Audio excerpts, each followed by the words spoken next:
Ako'y nagpapasalamat una-una sa Panginoon sa kaligtasan, tapos doon sa karunungan na yung ibang-iba sa karunungan na sa mundo. At pinagpapasalamat ko rin yung Bible study sa amin, kay Kuya Henry, sa Panginoon, tapos sa Bible study leader si Kuya Henry, tapos sa mga nakakasama namin sila Elisa, sila Jezreel, si Kuya Uni, si Mark. Salamat sa inyo.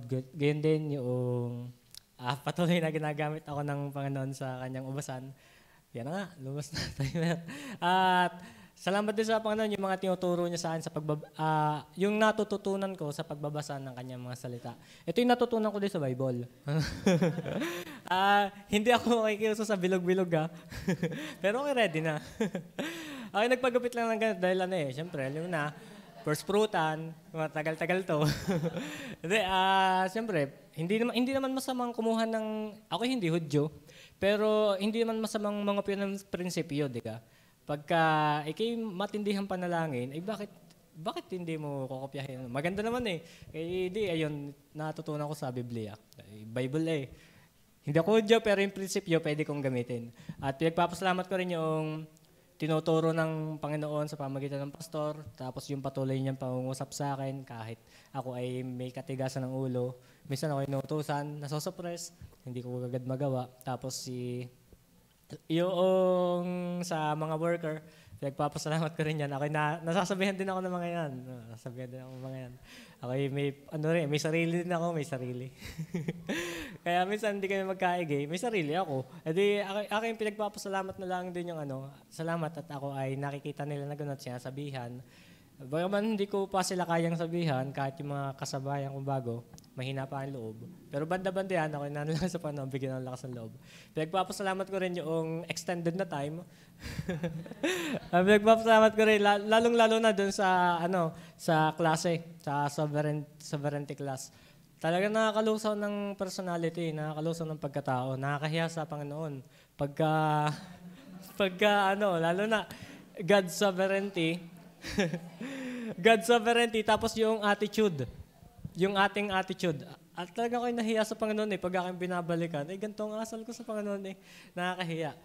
At isa pa yung sa tulip class din, yung mga naranasan ko this 2023, pinagpapasalamat ko rin, ako yung may natutunan. Pag ako yung may natutunan, aking binubulay, tapos yung aking mga nakikita rin sa paligid, kaya minsan pag ako'y natulog dito, katabi ko si Mark, napapahimik na lang ako. Kagaling ng Panginoon Basta napapahimik ng ganyan. Nagmumukha lang ang weirdo. Yain wala akong pakialam. Wala akong pakialam kung sabihin nila, may kanta nga, the world may pronounce me a dreamer, a fool. Enough if the master I please. So, ayun lang aking thinking. Bahala ko sa buhay ninyo, basta ako naglilingkod sa Panginoon. Hindi naman naglilingkod sa tao Kaya, ipinagpapasalamat ko talaga yung pagkilos ng Panginoon sa aking buhay. Kita-kita ko rin sa akin sarili. Ngayon, hindi pa naman tayo totoong magkakakilala. Ang nakakakilala ng aking sarili, ang Panginoon at ako at ang aking pamilya. Alam ko yung aking galawan noon at alam ko yung galawan ko ngayon. Ang laki ng pagkakaiba ko yung natutuwa sa Panginoon, hindi ko naman kayang isa-isahin, baka kayo matisod sa akin o kaya naman, baka magulat kayo na ganito pala ako dati. At pinagpapasalamat ko rin yung, standby, wait lang. Pinagpapasalamat ko rin yung sa Bible School. Sa Bible School talaga, siyempre, ako bilang tao, nahihiya ako na, ako'y suportado ninyo, suportado ng simbahan. Ako'y nahihiya na ako'y papasok lamang na walang matutunan. Kaya ako ay hanggat maaari, ipinagpipiri ko sa Panginoon, Panginoon, huwag niyo hong hayaan na itong 2 araw na ito ay masayang sa akin. At biyaya ng Panginoon, ako'y hindi na pinapalabas ng Bible School lang loob ng 1 week na wala akong matutunan. Biyaya ng Panginoon, ako'y kanyang tinuturuan. At patuloy kong Ari pa yung pansin kong laging tinutugon sa akin ng Panginoon. Pag ako'y nagpe-pray ng meekness at humility, talaga sinusubok ako ng Panginoon Gusto mo anak ng meekness ito. Ambera. Yung alam niyo yung makakatanggap ka ng hindi magandang salita pero kailangan mong wag na lang umimik. Yun Tugon yun ng Panginoon para sa akin. At isa pa yung humility, pagka titiranin ng iyong mapapaano ka na lang. Alam niyo yung ganung feeling?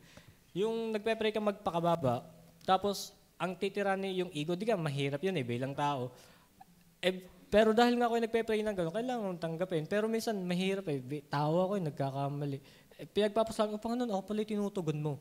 Ako ay nagpapasalamat dun sa ganun, sa simpleng pagtugon ng Panginoon. Kahit hindi maganda yung pagtugon ng Panginoon, pero in the end, nare-realize ko, ito pala yung tugon ng Panginoon sa aking panalangin. Kaya habang aking binabalikan yung 2023 ko, ang galing ng pagkilos sa akin ng Panginoon eh.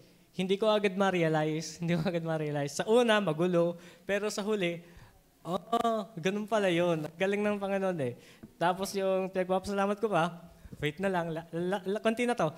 Pinagpapasalamat ko pa yung Bible na binigay sa akin ni Pastor.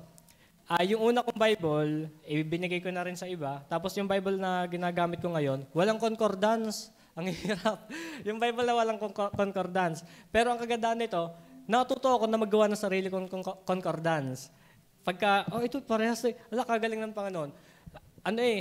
Kaya pala binigay. Kasi una, nung binigay sa kanya, hindi ko pinapansin.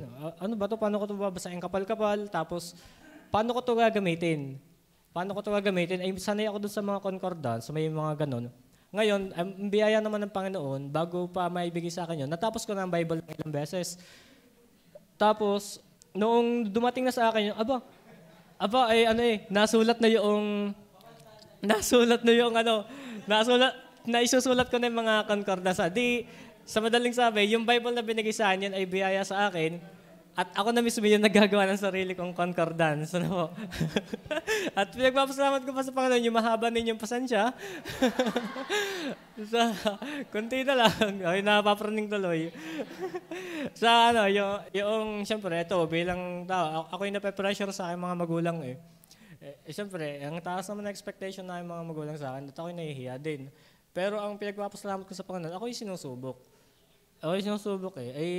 Hindi ko alam kung paano ko ito i-handle. Hindi ko rin alam kung paano ko haharapin ang mga magulang. Ang gusto kasi nila, huwag tapos, huwag trabaho, ganyan. Pero ang akin naman takbo ng isip, iba sa takbo nila. Pero pinagpapasalamat sa Panginoon na gano'n. Ako'y tinuturoan ng Panginoon na magbalanse. Tapos doon sa pagbabalanse ko, tinuro din naman sa akin ng Panginoon sa Proverbs, ang tamang balanse pala ay siya. Yung kalooban pala ng Panginoon, yun yung ating gawin. Hindi yung 50% good, 50% evil. Ang tamang balance pag alam mong tama, gawin mo. Pag alam mong makokompromise ang iyong faith, wag mong gawin. Yun pala ang tamang pagpabalanse. Kaya this 2023, ang daming biyaya sa akin ng Panginoon. Kulang lang talaga 3 minutes. Dami kong gustong sabihin.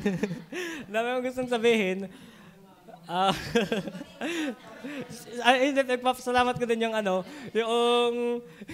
yung kalakasan ng katawan. Kahit ako ipapayat-payat, malakas ang buto nito. Kahapon nga kami ay nag-ano diyan, tamang nasusulat, sabi ni Kuya Rio. Tama, ito yung mananakit ang iyong katawan. Tama nga eh. Pero sa umaga lang naman, kaya ako lambutin ka ng umaga eh. Pero nung sabi nila sa preaching, biglang nalakas ang katawan, nasermonan. Pero ang biyaya ay, kung ako'y payat, ay sinusubok ng ako yung nag-iisip na ng ahead, ng advance. Baka sinusubok ko ang Panginoon para isang araw, ako na magbubot kay Pastor. Nagbe-break yan. Sana isang araw ako na magbubot kay Pastor. Parehas kaming gugulong doon sa mga palusong. Ayun, salamat din sa Panginoon. Sige, 9 minutes. Last minute. Pagpapasabi ko din sa Panginoon, yung pagtanggap nyo sa amin bilang mga bagong worker, yung kami hindi nyo ibinilang na iba sa mga naunang worker, at hindi nyo rin kami ibinilang na, kumbaga, bagong-bago talaga. At salamat at ako po mismo ramdam ko yung inyong care sa amin. Sa support pa lang sa Bible School, yung support pa lang din yung simpleng token ninyo, ayun ay tinatabi ko. Actually po, may mga notebook na pag may nakalagay doon, to Rommel from Lontok Family. Ginugupit ko po yung kinakapit ko po yun sa aking notebook. Kasi kahit sa simpleng bagay, tinuturuan ako ng Panginoon, napahalagaan mo yung bigay ng mga kapatid mo sa pananampalataya. Kaya po ako nagpapasalamat sa taong 2023. Ako po ay pinagpala talaga ng Panginoon. Kung hindi nyo alam, di aking pangsasabihin. Gusto nyo pag ako malaman? Ako ay pinagpala ng Panginoon. Kaya kinto ko pa ho. Sige ho, tama na. Ayun po, napakadami kong pagpapasalamat sa Panginoon. Sabi nga, count your blessings, name them one by one. Hindi ko kaya yun. Sana kayo napagpala rin ng Panginoon at tig 3 minutes lang daw. Sige.